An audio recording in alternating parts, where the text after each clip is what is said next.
नमस्कार दोस्तों, Himalayan stock Gurukul में आपका बहुत बहुत स्वागत है। आज भारतीय स्टॉक मार्केट में यहाँ पे आप देखिए बिल्कुल रेड चार्ट हमने यहाँ पे बनाए हुए हैं। क्रूड ऑयल $97 पे पहुँचा। क्यों पहुँचा? क्योंकि ये जो मिसाइल्स आपको दिख रही हैं, पहले इजराइल ने अटैक किया बेरूट के ऊपर, उसके बाद ईरान ने मिसाइल्स फेंकी इजराइल के ऊपर। सीज फायर का लगभग उल्लंघन हो गया। ईरान की जो मिसाइल्स हैं, ऐसा माना जा रहा था कि उनका जो भंडार है वो ख़त्म हो चुकी है, स्टोरेज कैपेसिटी, लेकिन ऐसा नहीं हुआ। एआई स्टॉक का बबल फूटा है, इसको भी हम डिटेल में एनालाइज करेंगे। और एक परफेक्ट स्टॉर्म आया मार्केट में, तो आपका पोर्टफोलियो एब्सोल्युटली रेड के अंदर होगा। तो ऐसा क्यों हुआ और आपकी स्ट्रेटजी क्या होनी चाहिए 9 जून के लिए? आज मार्केट में क्या हुआ उसका एनालिसिस करेंगे। और आखिर में आज के इस वीलॉग में, जो करीब करीब 20 मिनट का हमारा वीलॉग होगा, इसके आखिर में हम आपको बताएंगे कि आपकी स्ट्रेटजी कल के लिए क्या होनी चाहिए। तो चलिए जी, ये जो क्रूड ऑयल $97 पे पहुंचा, एआई का कोलैप्स हुआ, एफआईआई का एग्जॉडस, हर रोज एक्सप्लेन करता हूं मैं आपको ये क्यों हुआ। तो देखिए हर एक पोर्शन क्या है, रेड एकदम चारों तरफ स्टॉक मार्केट में फॉल हुआ है। तो 4 पिलर थे पैनिक के। पहला, 7 लाख करोड़ वाइप आउट हुए और इसका सबसे बड़ा विलन था एआई। ये देखिए $1 ट्रिलियन ग्लोबल एआई क्रैश। तो क्या ये बबल ब्रस्ट हुआ है? बिल्कुल भी नहीं। इसको डिटेल में एनालाइज करेंगे आगे। क्रूड ऑयल $97 पे पहुंचा, चार्ट के ऊपर बताऊंगा मैं आपको। वॉर एक बार फिर से शुरू होगी और एफआईआईज ने, फॉरेन इंस्टीट्यूशनल इन्वेस्टर्स ने भारत से 43,000 करोड़ रुपए विड्रॉ कर लिए। इसको भी डिटेल में एनालाइज करेंगे कि ऐसा क्यों हुआ। तो ये देखिए सेंसेक्स और निफ्टी। सेंसेक्स 719 पॉइंट कोलैप्स हुआ, निफ्टी 244। अगर पिछले कल का आपने पिछली शाम का वीलॉग हमारा देखा होगा तो मैंने आपको पहले ही बताया था कि लोअर सर्किट लगेगा, लेकिन थैंक गॉड इंडिया में तो लोअर सर्किट नहीं लगा, लेकिन साउथ कोरिया के अंदर लोअर सर्किट लग चुका था आज के दिन, और उसका इम्पैक्ट एशिया में हम पे आना ही था।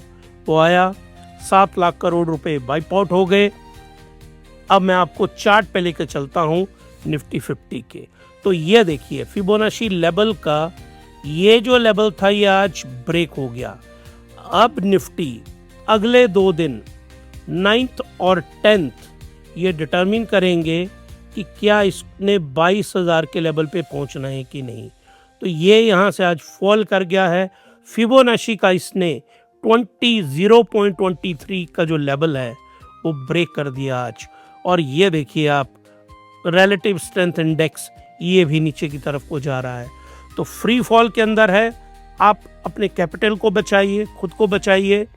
और सेंसेक्स का टेक्निकल लेवल देखेंगे तो ये भी नीचे को फॉल कर रहा है, ये भी यहाँ से नीचे को फॉल किया। तो सेंसेक्स भी फ्री फॉल के अंदर है, मतलब बियर मार्केट जो है वो ऑफिशियली यहाँ पे लॉन्च हो चुकी है। स्मॉल और मिड कैप, ये तो और भी ज़्यादा, निफ्टी 50 फॉल किया 1%, mid cap -1.4%, small cap approximately 2% minus. तो रिस्क एपेटाइट एवेपोरेट्स कंप्लीटली। कितना का रिस्क लेंगे आप? हर रोज ही जब मार्केट गिरेगी तो आप क्या कर लेंगे? अब यहाँ चार्ट के ऊपर आपको बताता हूँ। ये है मिड कैप का। मिड कैप का 1 डे की रेंज है इसमें, उसके ऊपर। तो ये देखिए यहाँ से तो ये खूब राइज हुआ था यहाँ तक, लेकिन अब इसका फॉल यहाँ शुरू हो गया है। और ध्यान से देखिए आप इसको, EW और XTL का जो चार्ट है, ये वाला जो चार्ट है, ये देखिए इस लेवल ने पहले ही बता दिया था कि इसने फॉल करना है। तो इसलिए मैं बोलता हूँ आपको, हिमालयन स्टॉक गुरुकुल को आप फॉलो करिए, ताकि हम आपको चार्ट पे बता दें कि ये नीचे आएगा, और जब इसने मुड़ना है उसमें भी हम आपको बता देंगे ये कब यहाँ पे टर्न लेगा। अब आइए आप स्मॉल कैप में, और स्मॉल कैप को लगभग अब हमें पता चलेगा कि ये रेड वाले हिस्टोग्राम बनाएगा कि नहीं बनाएगा, लेकिन आज इसमें 2% का बहुत बड़ा फॉल आया है। तो अब आपको स्मॉल कैप से और मिड कैप से बचना है। अब इसके नंबर 1 कारण ईरान इजराइल की एस्केलेशन हुई है। स्ट्रेट ऑफ हॉर्मूज जो हल्की फुल्के वहाँ से जहाज निकला करते थे, अब भी वो लगभग पूरी तरह बंद हो गए, और उस डर में ब्रेंट क्रूड 4.5% राइज किया और $97.16 पहुंच गया। ये रेड जोन में एंट्री कर गया है। यहाँ से ऊपर जाएगा तो ये $100 पे आ जाएगा, तो वो बहुत बड़ा खतरा है। तो इसके कारण नेगेटिव इम्पैक्ट किस पे आता है? एविएशन स्टॉक पे, क्योंकि एविएशन टरबाइन फ्यूल इसकी कीमत बढ़ जाती है। पेंट बाई प्रोडक्ट यूज़ होता है उसमें क्रूड ऑयल का, ये बढ़ गया। टायर में भी बाई प्रोडक्ट यूज़ होता है। ONGC रिलायंस इन फोकस रहेंगे क्योंकि इनके मार्जिन बढ़ सकते हैं, लेकिन इनकी भी परफॉर्मेंस आज के दिन कोई बहुत अच्छी नहीं रही। क्रूड ऑयल का चार्ट मैं आपको पिछले 2 महीनों से समझा रहा हूँ। क्रूड ऑयल राइज किया, फिर ट्रंप साहब ने बोला समझौता हो जाएगा, फॉल कर गया। फिर वो नहीं माने, फिर राइज किया, नहीं जी फिर समझौते की उम्मीद आ रही है। फिर पाकिस्तान ने यहाँ जैसे साथ छोड़ दिया, क्योंकि पाकिस्तान डबल गेम खेलता था। फिर वहाँ कतर आता है पिक्चर के अंदर, लेकिन फिर लड़ाई बढ़ जाती है। फिर वो फॉल करता है कि समझौता होने वाला है। अब दोबारा ये ऊपर को राइज कर रहा है। अभी खबर आई है कि डोनाल्ड जे ट्रंप साहब ने बोला है, उन्होंने अपना ट्रुथ सोशल में एक अपना ट्वीट वहाँ पे डाला, जिसको वो ट्रुथ कहते हैं, पर पता नहीं कौन सा ट्रुथ है वो। तो उनका वो जो ट्वीट आया है वहाँ पे, उसने ये बताया है कि हमारा जो डील है वो बहुत जल्दी होने वाली है। तो क्रूड हल्का सा अब संभला है इंटरनेशनल मार्केट में। अब क्रूड ऑयल के कारण भारत को क्या नुकसान होता है? क्रूड ऑयल 50% राइज हो गया है। क्रूड ऑयल समवेयर अराउंड था $55 के ऊपर, तो अब तो ये लगभग डबल से ऊपर चला गया। इंपोर्ट बिल जो है हमारा बढ़ जाता है। जहां हमको $100 बिलियन देने होते थे, वहां हमको $200 बिलियन देने पड़ेंगे उतने ही ऑयल के लिए। ये हमारा जो कैड है, कैड की फुल फॉर्म क्या होती है? Current account deficit. तो ऑब्वियसली ये 100 से $200 बिलियन है, तो $100 बिलियन तो सीधा ही राइज हो गया। ये बढ़ेगा, और कॉर्पोरेट जो मार्जिन है वो क्रश होंगे। तो ये जो क्रूड ऑयल है, इसका मल्टी फैसेट नुकसान होता है। रुपी और डॉलर, ये देखिए, और रुपी जो बैकग्राउंड में आपको दिख रहा है, रुपी और डॉलर का संबंध सीधा सीधा बनता है क्रूड ऑयल के साथ और FIIs के साथ। आप लोग सोचते होंगे हर रोज मैं क्रूड ऑयल क्यों आपको बताता हूँ, हर रोज हर चैनल के ऊपर FIIs क्यों आते हैं, क्रूड ऑयल क्यों आता है? उसके पीछे का लॉजिक है हमारा इंपोर्ट बिल, हमारा करंट अकाउंट डेफिसिट और हमारे कॉर्पोरेट मार्जिन। ये तीनों डिपेंड करते हैं क्रूड ऑयल प्राइसेस के ऊपर, FIIs के ऊपर, रुपी डॉलर का क्या आपस में प्राइस और बैलेंस है। अब ग्लोबल AI कार्नेज, ये जो आपको सेमीकंडक्टर दिख रहा है, ये रेड में दिख रहा है और पीछे ब्लू में जो ब्लिंक कर रहा है, ये $1 ट्रिलियन चिप वैल्यू इरेज्ड हो गई है। कारण ये हुआ है कि अमेरिका में ऐसी उम्मीद की जा रही है, एक तो वहाँ पे 2 बहुत बड़े IPO लाइन में हैं, एक SpaceX। अब लोगों ने SpaceX में अप्लाई करना है, तो वहाँ अलग अलग प्लेटफॉर्म है। कुछ प्लेटफॉर्म ने $1 लाख मिनिमम बैलेंस होना चाहिए आपके अकाउंट में, तब चार्ले श्वाब करके वहाँ जो ब्रोकर हैं, उन्होंने तो सीधा बोल दिया कि आपके अकाउंट में $1 लाख होंगे तभी आप अप्लाई कर सकते हैं।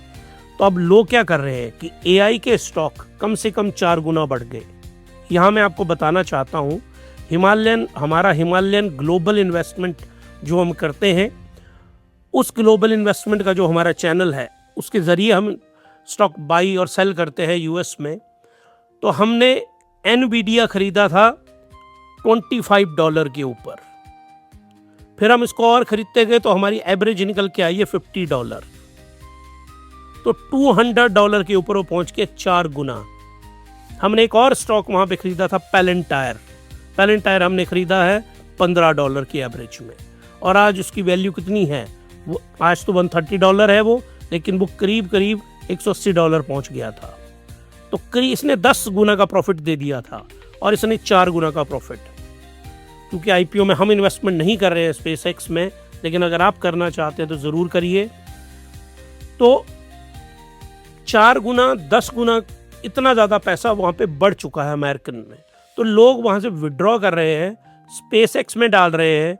और उसके बाद जो एंट्रोपिक का ये भी नया आईपीओ ये भी लाने वाले हैं। चैट जीपीटी ओपन एआई ये भी अपना वहाँ पे आईपीओ लाने की कतार में है। तो लोग इसको बेच रहे हैं और डिफेंस के स्टॉक में और इन स्टॉक के अंदर इन्वेस्टमेंट करना चाह रहे हैं। और कोरिया में बहुत ज़्यादा लोअर सर्किट लगा क्योंकि वहाँ लोग रोबोटिक में इन्वेस्टमेंट करना चाह रहे हैं। तो ये जो ग्लोबल एआई कार्नेज हुआ है इसके पीछे ये कारण रहे। ब्रॉडकॉम की आउटलुक है उसने बहुत नेगेटिव दी। और देखिए आप कॉस्पी जो साउथ कोरिया का है -8%, वहाँ पे ट्रेडिंग बंद कर दी गई थी, लोअर सर्किट लग गया था। नेस्डैक 4.2% क्रैश हुआ, निकेई 4% क्रैश हुआ। तो एआई बबल बर्स्ट नहीं हो रहा है, लोग प्रॉफिट बुकिंग कर रहे हैं इसके अंदर। अब आइए आप फॉरेन इंस्टीट्यूशनल इन्वेस्टर्स के ऊपर। द हॉट मनी फ्लाइट अभी तक भी नहीं बंद हो रही है। फ्राइडे को आउटफ्लो कितना था? लगभग 9,000 करोड़ रुपए का। और पिछले हफ्ते में कितना गया? 43,000 करोड़ का। तो टोटल 2026 में 2.67 लाख करोड़, जितना पूरा 2025 में बेचा था एफआईआईज ने 6 महीनों के अंदर, उसके बराबर बेच दिया गया। तो सबसे ज़्यादा एफआईआईज की इन्वेस्टमेंट किसमें थी? एचडीएफसी में, आईसीआईसीआई में, इन्फोसिस में, टीसीएस में। तो ये सारे फॉल कर रहे हैं। तो डर के आपको ये स्टॉक बेचने नहीं है, याद रखिए आप इस बात को। पैनिक बटन जो है वो हिट कर दिया गया है। और कारण क्या हुआ? Probability of Fed rate hike by December में जो यूएस फेड है, हम क्या सोच रहे थे कि इंटरेस्ट रेट फॉल गिरेंगे और स्टॉक मार्केट में पैसा आएगा, लेकिन उल्टा होने वाला है। अब सवाल उठता है उल्टा क्यों होने वाला है? तो जो make and non farm rolls का जो डाटा आया है 172K, ये डाटा आया जबकि एक्सपेक्टेड क्या था 85K। इसका सिंपल लॉजिक सिंपल मीनिंग समझाता हूं आपको कि उनको ऐसा लग रहा था कि 85,000 जो लोग हैं वो अनएम्प्लॉयमेंट अलाउंस लेंगे मई महीने के अंदर, लेकिन अलाउंस कितने लोगों ने लिया? 172K, जो डबल से भी ज्यादा। तो इसका मीनिंग है कि इंटरेस्ट रेट कम है, इसलिए ये नंबर ज्यादा आया है। और इंटरेस्ट रेट जब बढ़ा दिए जाएंगे तो ये नंबर घटेगा। और इनका टारगेट होता है कि ये नंबर 50K के आसपास रहना चाहिए, जो नॉन फार्म पेरोल्स हैं। तो ये नंबर कम आने के लिए इंटरेस्ट रेट बढ़ाने पड़ेंगे फेड को। और वो दिख रहा है वहाँ पे कि इंटरेस्ट रेट बढ़ेंगे तो बैंक भी कोलैप्स की, एनबीएफसी, ऑटो, रियलिटी, ये पूरी दुनिया में फर्क पड़ा, भारत के ऊपर भी फर्क पड़ा। हाइयर फॉर लॉन्गर क्या? Interest rate. US rate crushes emerging market appeal. तो जब इंटरेस्ट रेट बढ़ जाएंगे तो अमेरिका में ज़्यादा इंटरेस्ट देना पड़ेगा, तो इन्वेस्टमेंट फर्म्स के हाथ में कम पैसा आएगा, उनके हाथ में कम पैसा है तो इमर्जिंग मार्केट में कम पैसा लगेगा और हमारी स्टॉक मार्केट में भी कम पैसा आएगा। तो इसको क्या कहते हैं? Doomsday scenario. तो वो वाला डूम्सडे सिनारियो मार्केट के अंदर है। अब ये जो आपको बैकग्राउंड में दिख रहा है रुपी और डॉलर, ये डॉलर मजबूत हो रहा है और ये जो रेड में दिख रहा है ये रुपी हमारा कोलैप्स कर रहा है। 95.71 पे आ गया, 77 पैसा आज गिरा है ये। क्यों? क्योंकि एफआईआईज यहाँ से डॉलर निकाल रहे हैं, तो वो क्या कर रहे हैं? रुपी जमा करवा रहे हैं और अपने डॉलर ले रहे हैं। तो डॉलर की मांग बढ़ रही है और रुपी की वैल्यू घट रही है। और दूसरा, हमको अब अपने ज़्यादा पैसे देने पड़ रहे हैं, कहाँ के लिए? यहाँ पे $97 ऑयल खरीदने के लिए। तो भारत के लिए तो डबल नुकसान हो रहा है और इसी कारण हमारा रुपी हर रोज गिर रहा है। और ये देखिए, ये डॉलर की राइज से, याद रखिए आप, यूएस डॉलर, इंडियन रुपी, तो ये डॉलर राइज कर रहा है। इसका रिवर्स ग्राफ इनको बनाना चाहिए, मैं बनाया करूँगा। इस तरह से फॉल कर रहा है, ये फॉल कर रहा है रुपी और ये राइज कर रहा है डॉलर। इसको ग्रीन में कर देते हैं और ये जो रुपी है हमारा ये रेड के अंदर है। अब आईटी जो है निफ्टी आईटी 8% के करीब कुमुलेटिवली फॉल की है। वैसे तो ये इंडेक्स 1 पॉइंट कुछ परसेंट गिरा है, लेकिन कुमुलेटिव 8% गिरा है। ये विप्रो -8.4%, टीसीएस -2.2%। ग्लोबल एआई जो रॉट हुआ है उसने हमारी चलती हुई गाड़ी का टायर पंचर कर दिया, और वो गाड़ी कौन सी थी? Nifty IT. तो ये देखिए आईटी हमारे यहाँ 1.23% फॉल किया, और ये आईटी यहाँ से फॉल कर रहा था, फिर बेचारा हल्का सा संभला, फिर फॉल किया, फिर संभला, और अगली वेव फिर इसकी नीचे को है। तो ये कहाँ 40,000 के ऊपर था और ये आज कहाँ 28,000 सर्वाइव नहीं कर रहा है, और इसकी उम्मीद 25,000 की भी है। तो 15,000 पॉइंट। तो आप देखिए कितनी वेल्थ डिस्ट्रक्शन हुई होगी आईटी सेक्टर में। अब डिमांड, जब ऑयल महंगा होता है, रुपी गिरता है और बैंक के रेट हाई होते हैं, तो सबसे बड़ा इसका विलन जिसको नुकसान होता है, इस विलन से नुकसान होता है रियलिटी को, मेटल को, और दोनों देखिए गिरते हुए किले हैं यहाँ पे। Rising interest rate, higher input cost. और इनपुट कॉस्ट क्यों बढ़ती है? जैसे ही ऑयल बढ़ता है तो हर एक चीज़ की इनपुट कॉस्ट बढ़ जाती है, और दैट इज़ इन्फ्लेशन, जो आगे चल के बन जाती है स्टैगफ्लेशन या हाइपरफ्लेशन, अगर वो 10% से ऊपर चली जाए और सस्टेनेबल ना हो। तो ब्लीडिंग कौन से स्टॉक कर रहे हैं? डीएलएफ, गोदरेज, हिंडाल्को, टाटा स्टील बची इन सब स्टॉक से। ये बहुत बुरे दौर के अंदर हैं आजकल। डाइवर्जेंस मैट्रिक्स क्या रही है? 52 वीक लो पे कौन है? विप्रो, रिलायंस। यहाँ हिमालयन स्टॉक गुरुकुल का रिलायंस का एनालिसिस है, हमने किया है। रिलायंस स्टॉक का भारत की सबसे बड़ी कंपनी है। अगर आप में एपेटाइट है तो रिलायंस इंडस्ट्री में इन्वेस्टमेंट करिए। इसका कल मैं अलग से व्लॉग भी बना रहा हूँ, उसको ज़रूर देखिए रिलायंस इंडस्ट्री का। टीसीएस, स्विगी, एसबीआई कार्ड बची इन सब से। डिफाइंड हीरो कौन थे? Adani energy, federal bank, Aster DM. Federal और एस्टर डीएम, इन दोनों, अदानी से तो आपको बच के रहना है। एस्टर डीएम को देखिए आप, बहुत बढ़िया हेल्थ का स्टॉक है ये। इस स्टॉक को हमने 400 पे सेल किया था, हमारी कुछ और कैलकुलेशन थी, तो हमने इसको 200 पे बाई करके 400 पे सेल किया था, और तभी से हमें अफसोस है कि हमने क्यों इसको सेल किया। वो हमारी एक बहुत बड़ी गलती थी। अब इसके इंडिकेटर आप देखिए, ये जो स्टोकेस्टिक आरएसआई है ये ऊपर को टर्न हो रहा है। आरएसआई 14 ये भी देखिए ऊपर को राइज कर रहा है। सीसीआई ये भी इसको राइज कर रहा है। तो तीनों जो टेक्निकल इंडिकेटर हैं, स्टोकेस्टिक आरएसआई, आरएसआई 14 और सीसीआई 20, ये ऊपर को जा रहे हैं। और अगर आपको बेसिक कॉन्सेप्ट समझने हैं तो जाइए टेक्निकल एनालिसिस हमारे पेज के ऊपर, हमने डिटेल में चीज़ें एक्सप्लेन की हैं। तो ये ऊपर को राइज कर रहा है। अगर आपको स्विंग ट्रेडिंग हल्की फुल्की खेलने का मन है तो एस्टर डीएम इसको आप बाई करिए, और ये आज की डेट में 761 पे और 820 के आसपास आप सेल करिए अगर आपको इसमें इंट्राडे ट्रेडिंग स्विंग ट्रेडिंग करनी है। अब फेडरल बैंक ये ओवरबॉट जोन में है, ओवरबॉट की तरफ पहुंचने वाला है, ओवरबॉट की तरफ पहुंचने वाला है। फेडरल बैंक अगर आपको इन्वेस्टमेंट करनी है 5 से 10 साल के लिए, तो फेडरल बैंक में दिल खोल के पैसे लगाइए आप। एक्सीलेंट फंडामेंटल हैं इसके, 5 आउट ऑफ 5 की रेटिंग है हमारी तरफ से। इसका एनालिसिस हम जल्दी ही करके लाएंगे आपके लिए। फेडरल बैंक का एक्सीलेंट बैंक है ये। हमने 150 पे जब ये स्टॉक था वहाँ से बाई किया है, आज भी होल्ड किया है, और अगले 10 साल तक हम इसको होल्ड करने वाले हैं।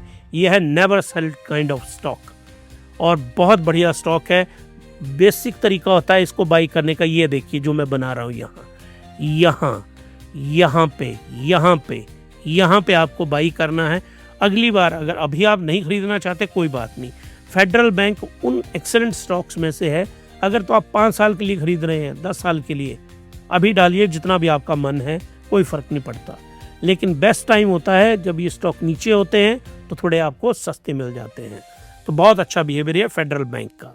अब ईएमएस का जो स्टॉक है वो 14% राइज किया। 14% क्यों राइज किया? क्योंकि इसको 103 करोड़ का यूपी जो उत्तर प्रदेश है, इन्होंने वहाँ का जो जल बोर्ड है उसने एक प्रोजेक्ट इनको दिया। ये न्यू हाईटेक कंपनी है और बीएसएल ने भी इसको अपना एक ऑर्डर दिया है। तो 2 ऑर्डर मिले हैं इनको।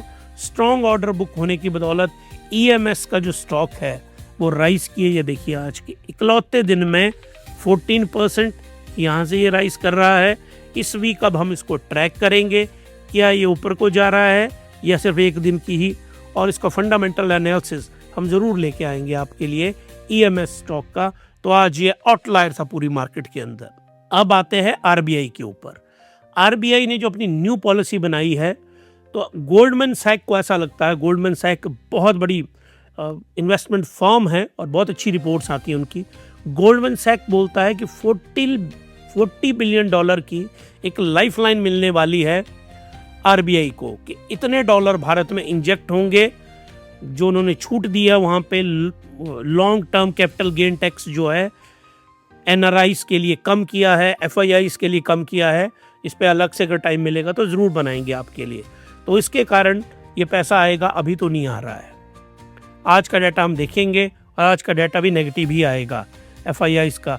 तो पोटेंशियल बेनिफिशियरी इसके कौन होने वाले हैं? PNB, housing, SBI, HDFC bank होने वाले हैं, अभी तक है नहीं। और प्री मार्केट होप जो है ये स्टैंडर्ड एंड पुअर्स और नेस्डैक, ये दोनों आज, अभी मैं आपको चार्ट भी बता रहा हूं, जब मैं रिकॉर्डिंग कर रहा हूं तो मैंने देखा तो ये ग्रीन के अंदर है इस वक्त। तो ग्रीन के अंदर है, तो कल हमारी मार्केट के लिए हल्की सी होप है कि अच्छा व्यवहार हो सकता है। नेस्डैक 100 इंडेक्स को देखिए, यहाँ से देखिए आप 23,000 पे था ये, और ये 29,000 पे यहाँ पहुँच गया था। ये एक तरफा रैली थी, ब्लाइंड रैली। ये देखिए, ये ओवर सेल कंडीशन में थी, फॉल करना था, फिर राइज किया, फिर फॉल किया और ये फॉल करे जा रहा है। ये देखिए आरएसआई ओवरबॉट थी, इसने नीचे आना था, तो ये बबल ब्रस्ट नहीं हुआ है, ओवरबॉट जोन था। और जब भी ये यहाँ पे ओवरबॉट होता है तो सेल जरूर आता है। न्यूटन्स का वही प्रिंसिपल कि जो जितना गति से ऊपर जाता है वो उतनी ही गति से नीचे भी आता है। तो ये बहुत गति से ऊपर गया, उतनी स्पीड से इसने नीचे आना है, फिर ये दोबारा स्टेबल होगा, फिर इसमें कंसोलिडेशन आएगी यहाँ पे। तो ये फॉल कर रहा है, लेकिन आज अभी ये ग्रीन के अंदर मार्केट ओपन हुई है। 2.17% नेस्डैक ओपन है। हमारा जो ग्लोबल जो हमारा क्वांटम अल्फा बुल्स, ये हमारा इंटरनेशनल चैनल है जिसमें हम अमेरिकन मार्केट का एनालिसिस करते हैं, क्वांटम अल्फा बुल। आप इसको भी देख सकते हैं कि हम किस तरह नेस्डैक और एशियन मार्केट को एनालाइज करते हैं। ये हमारा इंग्लिश का चैनल है और डेडिकेटेड है अमेरिकन स्टॉक मार्केट के लिए। अब आइए आप स्टैंडर्ड एंड पुअर्स 500 इंडेक्स में, इसमें भी सेम वही ऊपर को गया, ये फॉल है, ये फॉल है, लेकिन हल्का सा ये मुड़ रहा है। आज ये जो टर्न ले रहा है, तो ये भी आज 1.09% पॉजिटिव के अंदर इस वक्त, अभी जब हम रिकॉर्ड कर रहे हैं, ये लाइव डाटा मैं आपको बता रहा हूँ इसका। तो 9 जून के लिए हमारा सेकंड व्लॉग भी आने वाला है, टेक्निकल एनालिसिस। आज मुझे बहुत सारी मेल आई हैं कि सर टेक्निकल एनालिसिस करके बताइए कल के लिए। तो जो मेरा सेकंड व्लॉग है वो ज़रूर देखिएगा, वो हाईली टेक्निकल होगा बिल्कुल, और उसमें हम पूरे लेवल बताएंगे कल के। Storm is not over but seed of bonds are sown. हल्का सा ऐसा लग रहा है हमें कि मार्केट उछलेगी ऊपर को। मेक और ब्रेक लेवल है 23,000 इज द अल्टीमेट फ्लोर। नीचे आएगा, फिर कहाँ पे जाएगा ये 22,200 पे। Upside target 23,350 if support hold. If danger zone 23,000 से नीचे जाएगा, वो तो इमीडिएटली बता रहा है कि 22,700, लेकिन फिबोनाची कह रही है कि यहां भी जा सकता है इस वीक के एंड तक।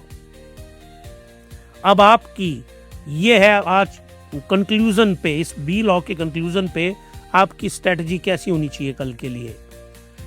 ग्रीन जो स्ट्रेटजी है, अकोमुलेट क्वालिटी लार्ज कैप, और उसमें नंबर 1 है Reliance Industries, number 1। Tech Mahindra भी खरीद सकते हैं आप, फार्मा का कोई भी जो टॉप 5 फार्मा कंपनी है कोई भी ले लीजिए, सारी बहुत बढ़िया है। वेट फॉर 15 मिनट की जो कैंडल है उसको सेट कर दीजिए 23,500, उसके बाद ही लॉन्ग करना है, नहीं तो स्ट्रेटजी आपकी होनी चाहिए शॉर्ट सेलिंग ही मार्केट में एक्टिव है। अगर 23,500 से ऊपर जाता है तभी आप लॉन्ग करिए, और avoid high beta small cap until crude FII काम। इसका मतलब क्या है, स्मॉल कैप स्टॉक से दूरी बना के रखिए, मार्केट एक्स्ट्राऑर्डिनरी वोलेटाइल है। और प्रोटेक्ट योर वेल्थ हमारा जो लास्ट का मंत्र है, this is not a time for heroic, hero बनने की जरूरत नहीं है, डिसिप्लिन चाहिए, पेशेंस चाहिए, और सबसे इंपॉर्टेंट स्ट्रिक्ट स्टॉप लॉस चाहिए आपको, अगर आपको वेल्थ बिल्डर बनना है लॉन्ग टाइम के लिए। तो अगर आपको ये पसंद आया तो हिमालय स्टॉक गुरुकुल को सब्सक्राइब करिए, लाइक करिए, शेयर करिए। और जो हमारा सेकंड वीलॉग है, सेकंड वीलॉग में हम निफ्टी का टेक्निकल ब्रेकडाउन आपको बताएंगे, 61.8% फिबोनाची लेवल क्या बोल रहा है, क्रिटिकल सपोर्ट जोन क्यों है, चार्ट पे निकालेंगे हम इनको। ये हमारा एनालिसिस होगा हमारे सेकंड वीलॉग के अंदर। तो तब तक के लिए happy investing and good night.